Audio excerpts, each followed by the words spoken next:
നമസ്കാരം സുഹൃത്തുക്കളെ, യാത്രാസ്നേഹിയുടെ പുതിയൊരു ഇൻഫർമേഷൻ അപ്ഡേറ്റ്സിലേക്ക് ഏവർക്കും സ്വാഗതം.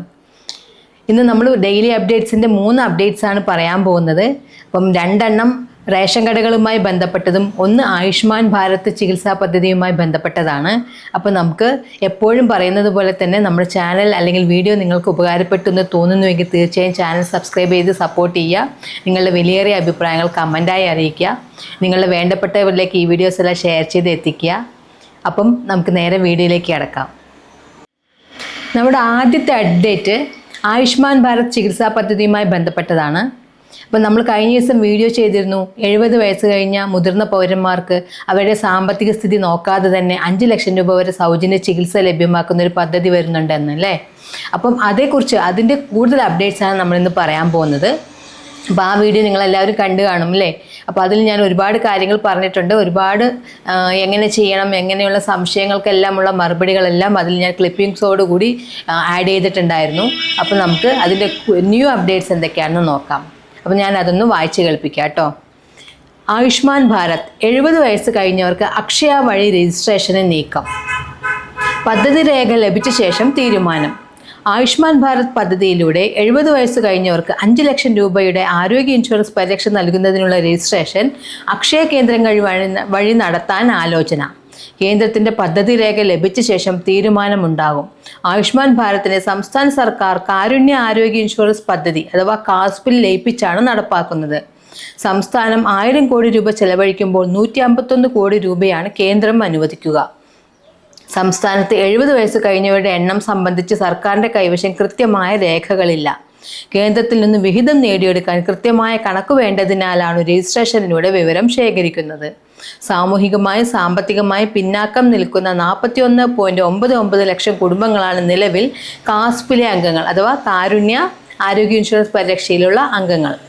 ഈ കുടുംബങ്ങളിലെ 70 വയസ്സ് കഴിഞ്ഞവർക്ക് അധികമായി 5 ലക്ഷം രൂപയുടെ കവറേജ് കൂടി നൽകാനാണ് കേന്ദ്രത്തിൻ്റെ തീരുമാനം. കൂടാതെ സാമ്പത്തികമായി മെച്ചപ്പെട്ട കുടുംബങ്ങളിലുള്ള 70 കഴിഞ്ഞ എല്ലാവർക്കും പരിരക്ഷ ഉറപ്പാക്കും.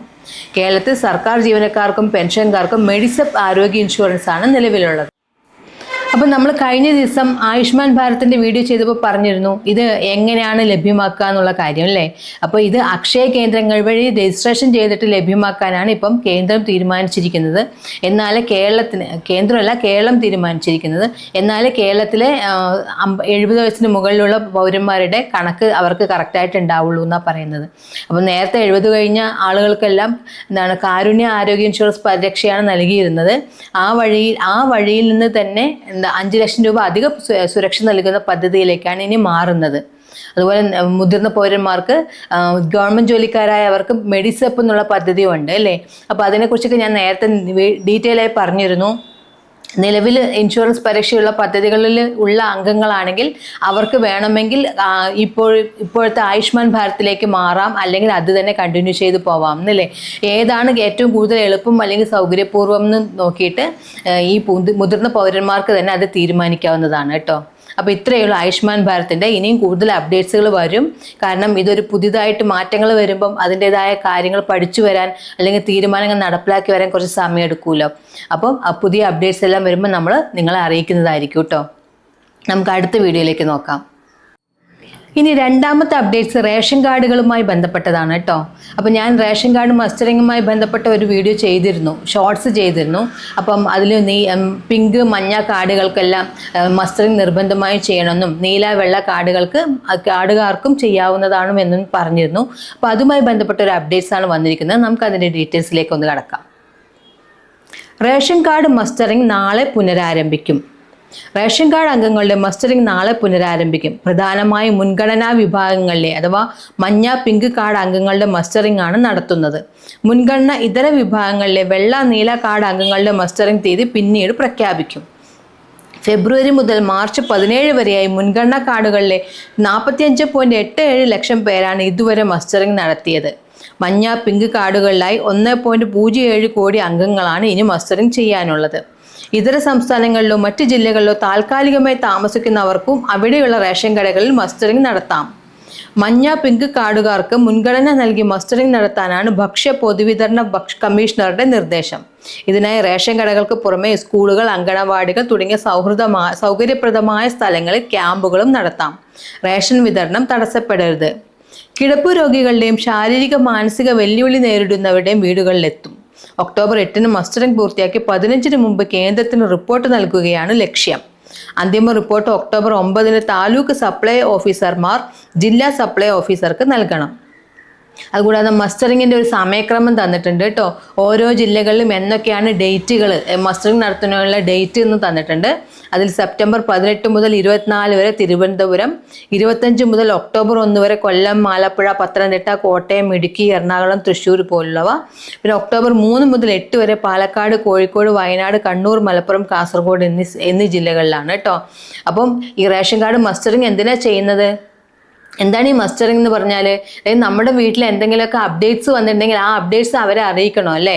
പുതിയ കുഞ്ഞ് ജനിച്ചിട്ടുണ്ടെങ്കിലോ അല്ലെങ്കിൽ അവർക്കുള്ള ആധാർ കാർഡ്, റേഷൻ എല്ലാം എടുത്തിട്ടുണ്ടെങ്കിൽ അതെല്ലാം അവർക്ക് അറിയിക്കണം. എന്നാലും നമുക്ക് റേഷൻ കാർഡിൽ അംഗങ്ങൾ കൂടിയിട്ടുണ്ടെങ്കിൽ കൂടിയ റേഷൻ വിഹിതമൊക്കെ നമുക്ക് കിട്ടണ്ടേ? അപ്പോൾ അതിനൊക്കെ വേണ്ടിയിട്ടാണ് ഈ മസ്റ്ററിംഗ് നടത്തുന്നത് കേട്ടോ. അതുപോലെ മരണപ്പെട്ടവരുണ്ടെങ്കിൽ അവരെ ഒഴിവാക്കണം. അങ്ങനെയുള്ള കാര്യങ്ങൾക്കൊക്കെ വേണ്ടിയിട്ടാണ് ഈ മസ്റ്ററിംഗ് നടത്തുന്നത്. അതുകൂടാതെ ഓരോ വീടുകളിലും എത്രത്തോളം എന്തൊക്കെ കേന്ദ്രവിഹിതം നൽകണം എന്നുള്ളത് അവർ വീട്ടിലെ കണക്കുകളൊക്കെ ഉണ്ടെങ്കിലല്ലേ കേന്ദ്രത്തിന് അതിനനുസരിച്ചിട്ട് കേരളത്തേക്ക് നൽകാൻ പറ്റുള്ളൂ. അപ്പോൾ അതിനൊക്കെയാണ് ഈ മസ്റ്ററിംഗ് നടത്തുന്നത്. അപ്പോൾ അതല്ലാതെ ഒരു വലിയ ബുദ്ധിമുട്ടുള്ള കാര്യമല്ല, നമ്മളുടെ അപ്ഡേഷനാണ് അതിൽ കൂടെ അർത്ഥമാക്കുന്നത് കേട്ടോ. അപ്പം മഞ്ഞ പിങ്ക് കാർഡുകാർക്കാണ് ഇപ്പോൾ ഇമ്പോർട്ടൻസ് കൊടുത്തിരിക്കുന്നത്. അത് കഴിഞ്ഞിട്ടാണ് മറ്റുള്ളവർക്ക് നൽകുക. അപ്പോൾ അവർക്കാണല്ലോ ആദ്യം തന്നെ ഈ എന്താ പറയുക ഫ്രീ ആയിട്ടുള്ള റേഷനൊക്കെ കിട്ടുന്നത്. അപ്പോൾ അവരുടെ ആദ്യം കഴിഞ്ഞ ശേഷമേ മറ്റുള്ളവരിലേക്ക് അത് നിർബന്ധമായിട്ടും വരുള്ളൂ കേട്ടോ. അപ്പോൾ അതുമായി ചേർത്ത് വെക്കാവുന്ന മറ്റൊരു വാർത്തയും കൂടെ ഉണ്ട്, അതും നമുക്ക് നോക്കാം. ഇതൊരു ജില്ലയുമായി ബന്ധപ്പെട്ട വാർത്തയാണ് കേട്ടോ. പാലക്കാട് ജില്ലയിലെ പറമ്പിക്കുളം എന്ന് പറഞ്ഞ സ്ഥലം നിങ്ങൾക്ക് എല്ലാവർക്കും അറിയാലോ. നമ്മുടെ ലോകത്തിലെ ഏറ്റവും വലിയൊരു തേക്ക് നിൽക്കുന്ന ഒരു സ്ഥലമാണ് ഈ പറമ്പിക്കുളം അല്ലേ. അപ്പോൾ അവിടെ ഒരുപാട് ട്രൈബ്സും ആദിവാസികളുമായ ആളുകളൊക്കെ ജീവിക്കുന്നുണ്ട്, സാധാരണക്കാരും ഉണ്ട്. അപ്പോൾ അവരുമായി ബന്ധപ്പെട്ട റേഷൻ കടയുമായി ബന്ധപ്പെട്ട ഒരു വിവരമാണ് പറയുന്നത് കേട്ടോ. നമുക്കത് നോക്കാം. പറമ്പിക്കുളത്തേക്ക് വരുന്നു സഞ്ചരിക്കുന്ന റേഷൻ കട. പറമ്പിക്കുളത്തെ ആദിവാസി കുടുംബങ്ങൾക്ക് റേഷൻ സാധനങ്ങൾ ഉറപ്പാക്കുന്നതിനായി സഞ്ചരിക്കുന്ന റേഷൻ കട അനുവദിക്കുന്നു. ഭക്ഷ്യ പൊതുവിതരണ വകുപ്പുമായി ബന്ധപ്പെട്ട സർക്കാരിന്റെ 100 ദിന കർമ്മ പരിപാടിയിൽ ഉൾപ്പെടുത്തിയാണ് സഞ്ചരിക്കുന്ന റേഷൻ കട അനുവദിച്ചിട്ടുള്ളത്. പറമ്പിക്കുളം ആദിവാസി ഉന്നതികളിൽ സഞ്ചരിക്കുന്ന റേഷൻ കട ആരംഭിക്കുന്നതിന് അനുമതി നൽകണമെന്നാവശ്യപ്പെട്ട് ഓഗസ്റ്റ് 22 പൊതുവിതരണ ഉപഭോക്തൃകാര്യ കമ്മീഷണർ കത്തു നൽകിയിരുന്നു. 2 ടൺ ഭക്ഷ്യധാന്യം കയറ്റാൻ കഴിയുന്ന പിക്കപ്പ് മാതൃകയിലുള്ള വാഹനം ലഭ്യമായാൽ മാത്രമേ സഞ്ചരിക്കുന്ന റേഷൻ കട സാധ്യമാവുകയുള്ളൂ. അത്തരം വാഹനം പറമ്പിക്കുളം റേഞ്ചിൽ ലഭ്യമാണെന്നും ഉത്തരവ് ലഭിച്ചാൽ വാഹനം വിട്ടുതരാൻ പ്രയാസമില്ലെന്നും വനം വകുപ്പ് അറിയിച്ചതായി കത്തിൽ ചൂണ്ടിക്കാണിക്കുന്നു. ഇതിന്റെ അടിസ്ഥാനത്തിലാണ് നടപടി. പൊതുവിതരണ ഉപഭോക്തൃകാര്യ കമ്മീഷണർ ഇത് സംബന്ധിച്ച് തുടർ നടപടി സ്വീകരിക്കും.